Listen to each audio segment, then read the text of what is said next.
en castellano llano, largo y tendido. Era bella e inteligente en extremo, filósofa, astrónoma y matemática.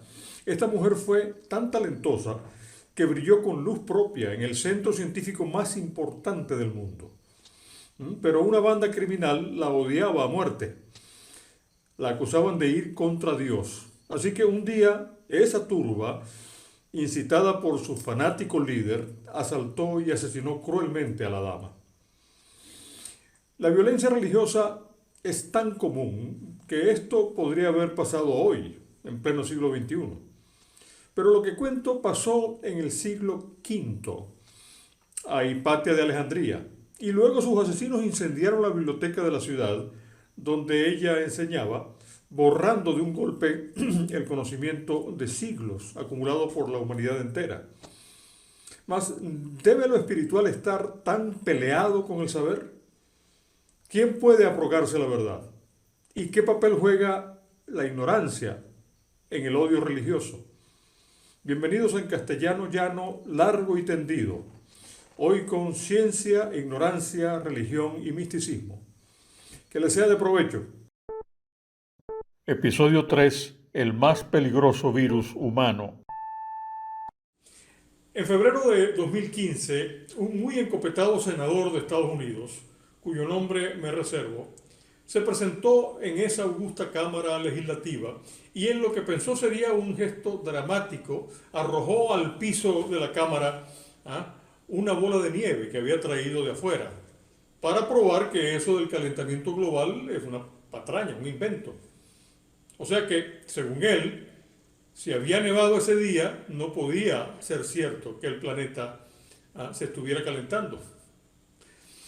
Cuando esa imagen le dio la vuelta al mundo en la televisión y las redes sociales, me acordé de un chiste de mis años de preadolescente sobre un muchacho de un pequeño pueblo, digamos que el pueblo se llamara Villanexa, quien un día anunció haberse convencido definitivamente de que la Tierra era redonda, porque su tío le había dado la vuelta a Villanexa en un camión.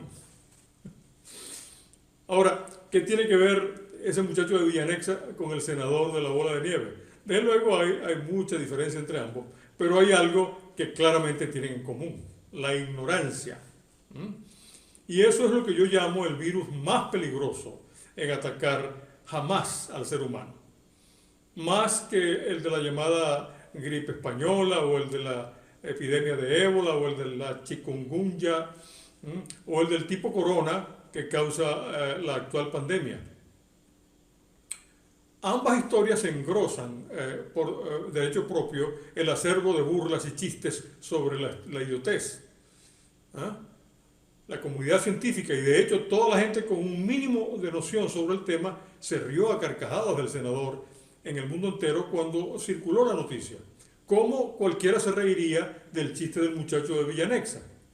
Lo malo, desde luego, no solo es que la historia del senador es cierta, mientras que la del muchacho de Villanexa es un invento, un chiste, sino que mientras la ignorancia de este último es realmente inofensiva, la del senador es extraordinariamente dañina. Es el tipo de imbecilidad que puede salirle, y ya le ha salido tan cara a la humanidad, que realmente resulta un chiste malo. Y comparar dicha imbecilidad con la causa de una pandemia mortal no es descabellado. La ignorancia, como un virus, puede atacar de modo silencioso, puede ser altamente contagiosa, puede extenderse a gran velocidad, puede ser costosa en extremo y no discrimina por estatus, clase o posición social. Por eso es tan y tan peligrosa. Puede atacar a cualquier humano, sin excepción. Yo me considero, sin falsa modestia, una persona relativamente educada, pero eso no me ha protegido totalmente de ser víctima de ese virus también. Cuando planeé mi casa, por ejemplo, ajusté el diseño, el espacio previsto, el presupuesto y toda mi preparación para construir una residencia sobre un terreno que a mis ojos era claramente plano. Pero un maestro albañil no solo me contradijo en eso de lo que yo, basado en lo que consideraba una evidencia visual innegable, estaba convencido, sino que tardó menos de 5 minutos en demostrarme mi ignorancia en la materia. No solo no era plano mi terreno, sino que en menos de 20 metros tenía una inclinación superior a mi propia estatura. Y es que el impulso a confiar solo en un conocimiento inmediatista, profano, superficial o simplista es el espejismo que suele ocultarnos el precipicio de la ignorancia. ¿Cómo se lo oculta a los que todavía creen que la Tierra es plana? Cuando el senador de nuestra historia armó su bola de nieve en las escalinatas del Congreso de Estados Unidos, en camino a su risible discurso, el invierno fue inusualmente frío en el este de los Estados Unidos.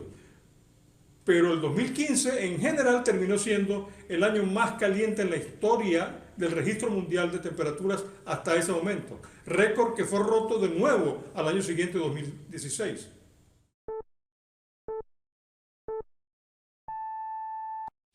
Ya adelanté mi opinión de que quizá el virus más peligroso para la humanidad no es ninguno de los grandes causantes de enfermedades pandémicas, ¿no?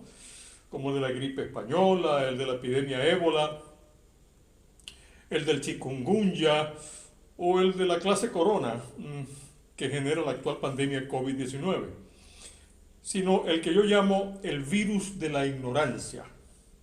Y decíamos que, como cualquier virus, la ignorancia es una amenaza para todos, sin excepción, y no discrimina por estatus, clase o posición social, etcétera, etcétera.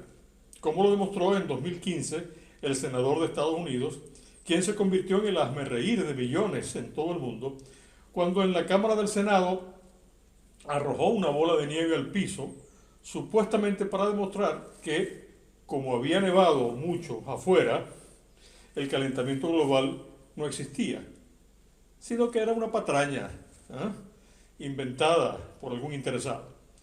Ahora bien, si puede atacar hasta a un político atildado y supuestamente educado, como todo un senador de quizá el país más poderoso del mundo, ¿cómo podemos protegernos los meros mortales de ese peligroso virus universal de caer en la imbecilidad? Afortunadamente, todos también tenemos un escudo protector contra la ignorancia. Y ese escudo es la investigación científica. O sea, el constante avance en el descubrimiento de lo que es cierto y lo que es falso, basado en el método de prueba objetivo de la ciencia y en el mejor conocimiento acumulado hasta un momento determinado. Esta es la única vacuna definitiva contra ese terrible peligro de confiar solo en impresiones inmediatistas que son, por definición, superficiales y simplistas, ¿no? Y que constituyen la sustancia de los mitos, que, como la oscuridad, suelen ocultarnos en el camino donde está el borde del precipicio de la ignorancia. En este caso, por ejemplo, no importando lo que dijo el encopetado senador de la bola de nieve, la investigación científica ha demostrado que las temperaturas locales, tomadas como datos individuales, no tienen nada que ver con la tendencia global de largo plazo hacia el calentamiento. De hecho, rápidas subidas y bajadas de corto plazo en dichas temperaturas pueden esconder a los ojos de un observador superficial cambios más profundos y mucho más lentos que ocurren en periodos más largos de tiempo.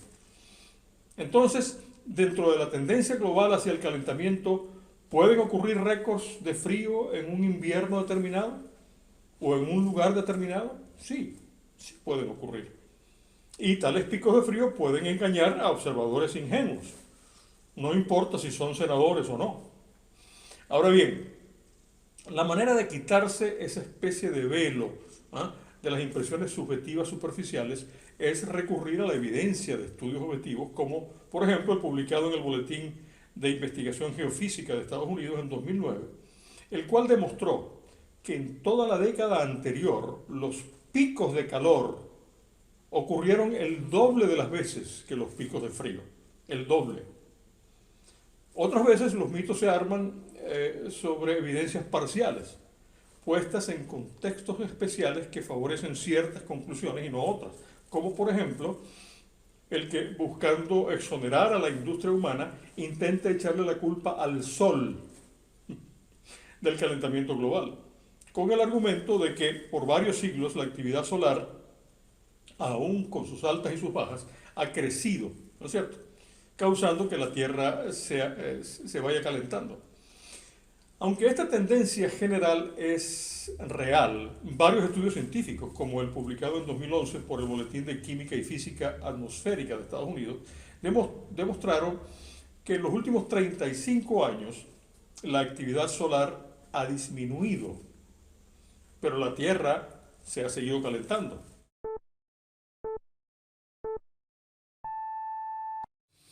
En episodios anteriores de esta serie ya mostramos cómo en materia del calentamiento global, ese virus, que es a mi juicio la ignorancia, se expresa bajo la forma de mitos como el de negar su existencia o aceptarla, pero afirmando que en el presente dicho calentamiento no es causado por la acción de nosotros, los humanos.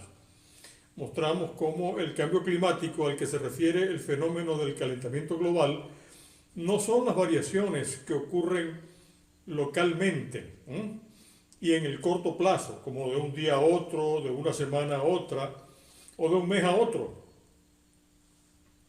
sino en ciclos más largos, como de un año a otro o en el curso de décadas.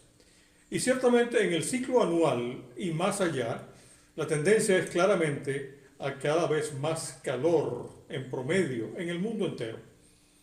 Pero persisten otros mitos en contra, basados en el mismo virus de la ignorancia, como por ejemplo el que profesa que en realidad no existe consenso científico en la materia y las opiniones entre los estudiosos están divididas sobre si el calentamiento global existe o no,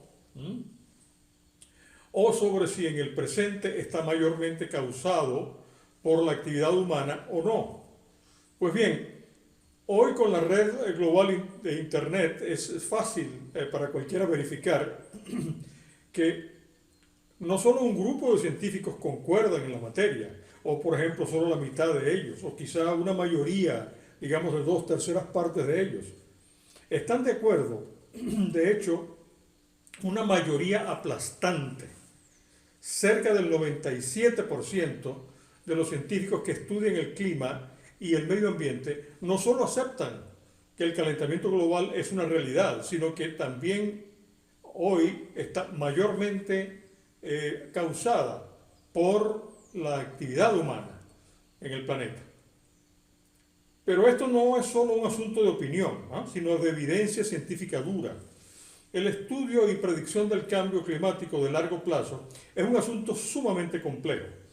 Más difícil todavía que predecir cambios en el clima de corto plazo, o sea, los intersemanal, intermensual, etc., por toda la inmensa cantidad de variables y factores complejos que pueden cambiar e influir en la predicción y que son de muy complicado manejo matemático en el centro especializado o en los centros especializados de investigación sobre el tema.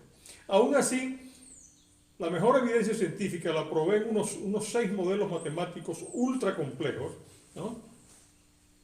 que existen para medir este cambio climático de largo plazo en el mundo. 5 de los cuales están en los Estados Unidos y 1 en Europa.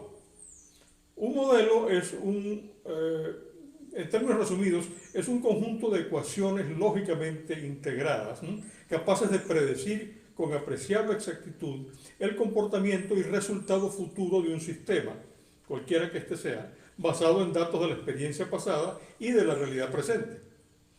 Todos estos modelos coinciden en que la temperatura global del planeta tenderá a subir y no a bajar, ni tampoco a permanecer estable.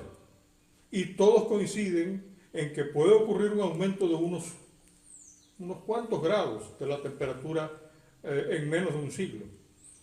Alguien me podrá decir, pero profesor, ¿cuál es el problema de que haya unos 2 o 3 grados más de temperatura en el planeta? Seguramente podemos sobrevivir con eso, ¿no? Bueno, aunque no lo crean, la verdad es que un aumento de unos pocos grados en la temperatura promedio del mundo puede crear condiciones muy negativas, de hecho funestas, para la vida sobre la Tierra, como ocurrió a finales del siglo XVIII, solo por la erupción repentina de un volcán en el Océano Pacífico.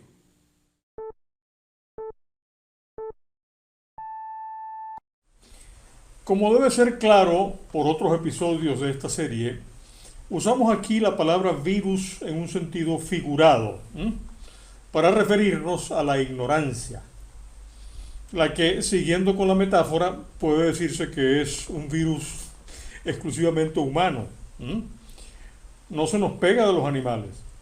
O sea, no hace lo que hacen, por ejemplo, los virus de la clase corona, que migran de los animales hacia nosotros, como el que en 2002 saltó de gatos a humanos y provocó la pandemia del llamado síndrome respiratorio agudo grave, o el otro coronavirus que saltó de camellos, específicamente de dromedarios a gente, y provocó la epidemia del síndrome respiratorio del Medio Oriente en 2012, o el nuevo coronavirus que saltó esta vez de murciélagos aparentemente a humanos y ha provocado la actual pandemia COVID-19 a partir de 2019. Curiosa y tristemente, a pesar de que Homo sapiens es supuestamente la especie en el planeta más capaz de investigar, descubrir, razonar y actuar inteligentemente en consecuencia de lo que descubre, otros animales parecen poder aprender más rápido. O como dice el dicho, nosotros somos los únicos animales capaces de tropezar 2 veces con la misma piedra.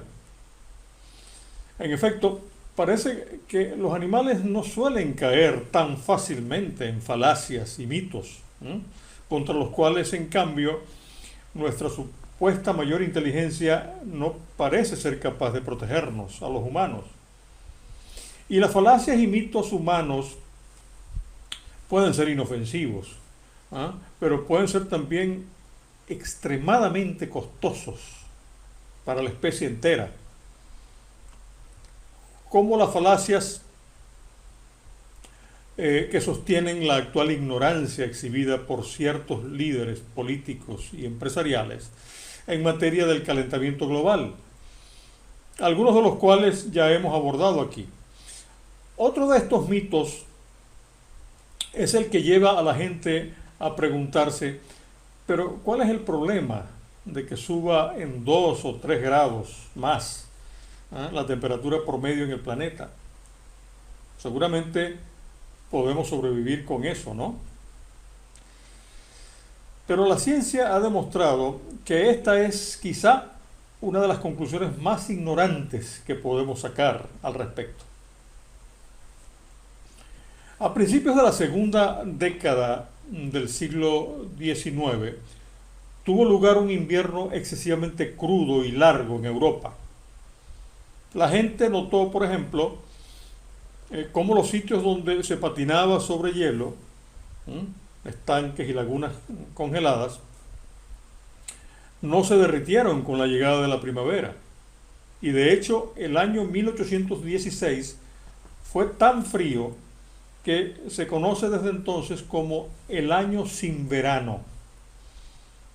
Posteriormente, la investigación científica descubrió que todo aquello fue el efecto de una gran erupción volcánica en el monte Tambora o Tamboro, en medio del Pacífico,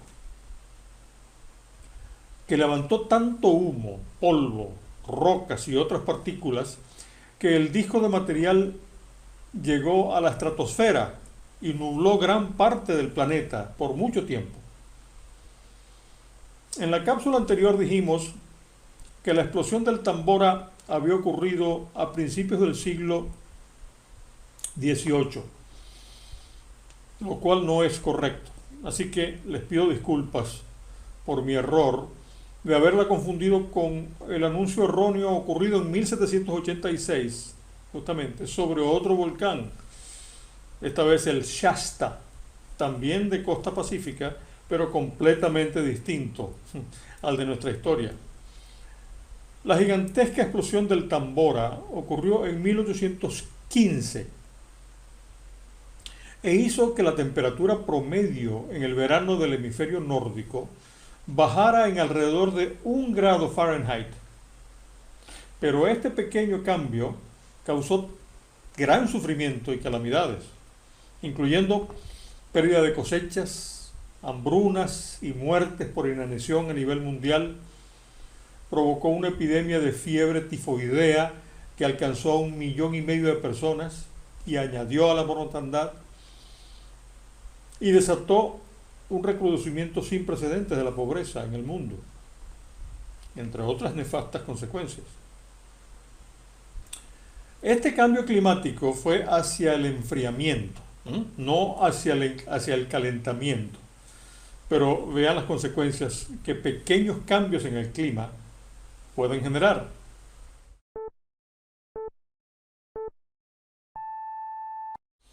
En el episodio anterior desbaratamos uno de los mitos más perniciosos causados por eso que llamamos el virus de la ignorancia sobre el cambio climático, según el cual unos cuantos grados más de calor en la Tierra no sería la gran cosa.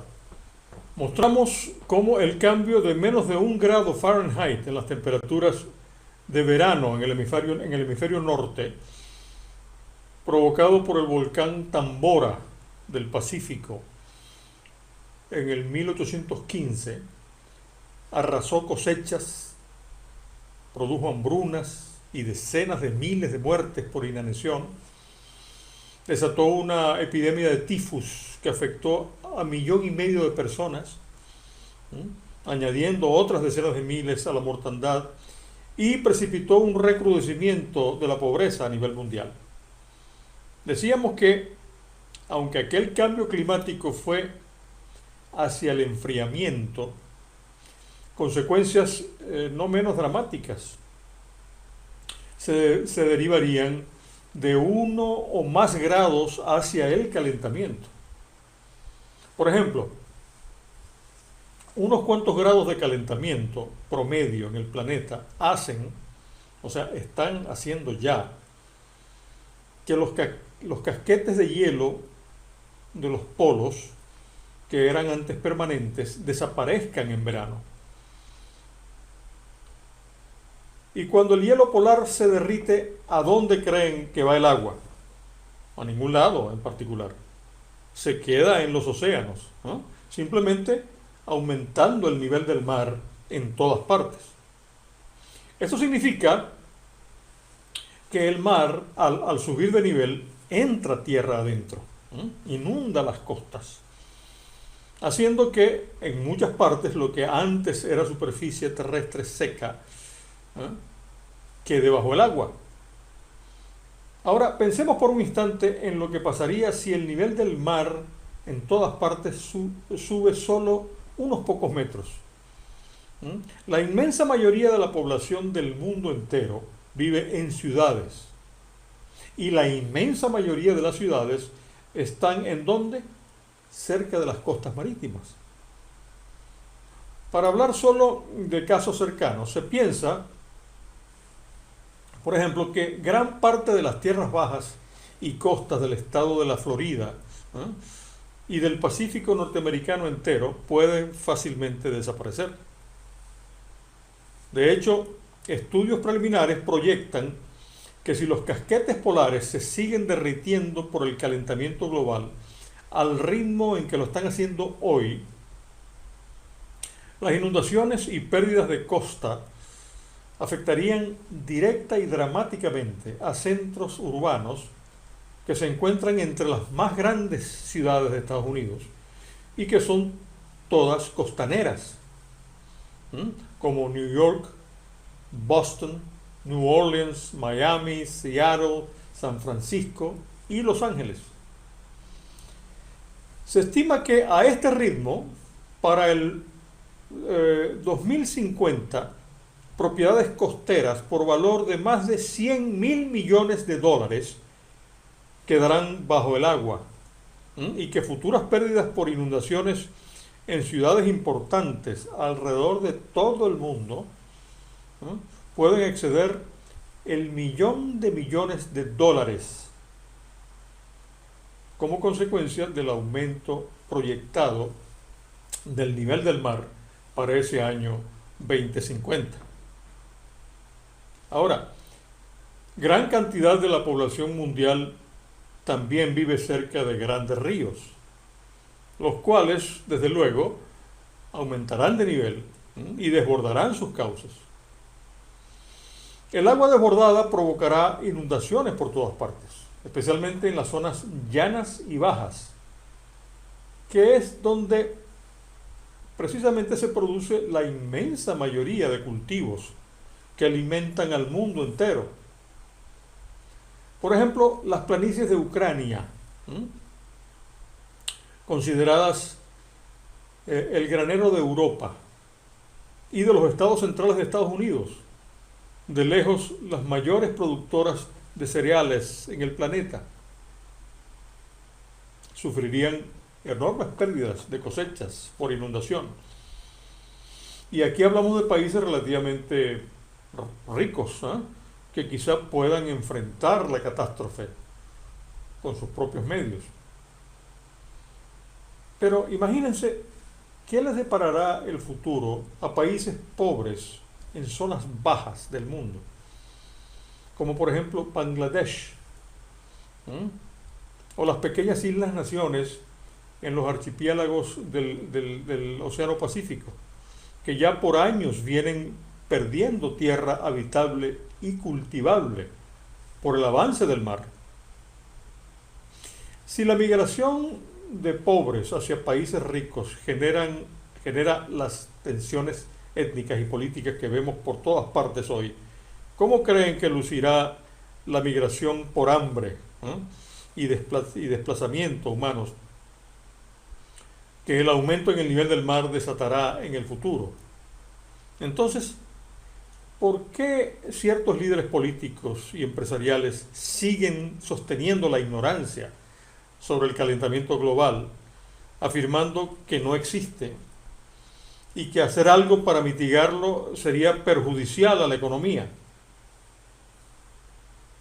Si quieres que sigamos tratando estos temas, te invito a ver nuestra próxima serie y a que apoyes, te suscribas gratis y compartas nuestro canal digital en la dirección que aparece en pantalla. Sería un excelente regalo de Navidad para amigos y familiares, un regalo que no te cuesta nada y que muchos apreciarán en medio del actual encierro en nuestras casas. Pues en nuestro canal podrán ver todas nuestras conferencias. Mientras tanto, amigos remotos, apreciemos que podemos aprender lo que no sabemos y que hoy quizá ustedes y yo sabemos un poquito más. Hasta la próxima.